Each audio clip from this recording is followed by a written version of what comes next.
তিনবারের সাবেক সংসদ সদস্য ও স্থানীয় সরকার পল্লী উন্নয়ন সমবায় প্রতিমন্ত্রী মরহুম জিয়াউল হক জিয়ার সৌজন্যে রামগঞ্জে বন্যার্তদের মাঝে খাদ্য ও উপহার সামগ্রী বিতরণ করা হয়েছে। আজ মঙ্গলবার বিকেলে মরহুম জিয়াউল হক জিয়ার স্ত্রী নাসিমা হক ও একমাত্র ছেলে মুশফিকুল হক জয় রামগঞ্জ জিয়াউল হক হাই স্কুল অ্যান্ড কলেজ প্রাঙ্গণে এই খাদ্য ও উপহার সামগ্রী বিতরণ করেন।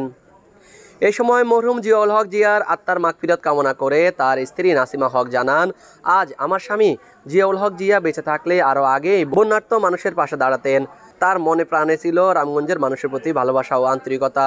রামগঞ্জের মানুষের জন্য তিনি অনেক কষ্ট করেছেন, অনেক দিয়েছেন, হাজার হাজার মানুষের পাশে দাঁড়িয়েছেন। আজ তিনি নেই, আছেন আপনারা সবাই আমার স্বামীর জন্য দোয়া করবেন, আল্লাহ যেন তাকে জান্নাতবাসী করে। এই সময় উপস্থিত ছিলেন রামগঞ্জ উপজেলা বিএনপির আহ্বায়ক মোজাম্মেল হক মজু, উপজেলা বিএনপি সিনিয়র যুগ্ম আহ্বায়ক মনোহর হোসেন, সদস্য সচিব মাহবুবুর রহমান বিপি বাহার, পৌর বিএনপির আহ্বায়ক শেখ কামরুজ্জামান, ৩ নং বাহাদুর ইউনিয়ন পরিষদের সাবেক চেয়ারম্যান লকিয়াতুল্লাহ, লক্ষ্মীপুর জেলা স্বেচ্ছাসেবক দলের সদস্য জহিরুল হক, কবি নজরুল সরকারি কলেজ শাখা ছাত্র দলের সহসভাপতি রাকিবুল হাসান রাকিব, যুবদল নেতা রাজু, মুসলিম হোসেন, সাইফুল ইসলাম, জসিম, রাসেল, কাউসার, রবিন, ছাত্রদল নেতা রাজীব হোসেন, মেহেদি আইয়ুব, শাহিন, মেহেদি হাসান সহ প্রমুখ। Mohammad Raju Hossain, RSN TV, Ramganj, Lakshmipur. সব বানবাসী লোকদের দেখতে আসছি, সবাই সালাম দিচ্ছি। আমি কিন্তু এখন রাজনীতি করতেও আসি নাই, কারোর সাথে আনন্দ করতে আসি নাই, কোনো মিটিং মিছিল করতে আসি নাই। আমার গ্রামের মানুষ যে এত দুঃখে আছে, এত বান ভেসে যাচ্ছে, তাদের দেখতে আসছি।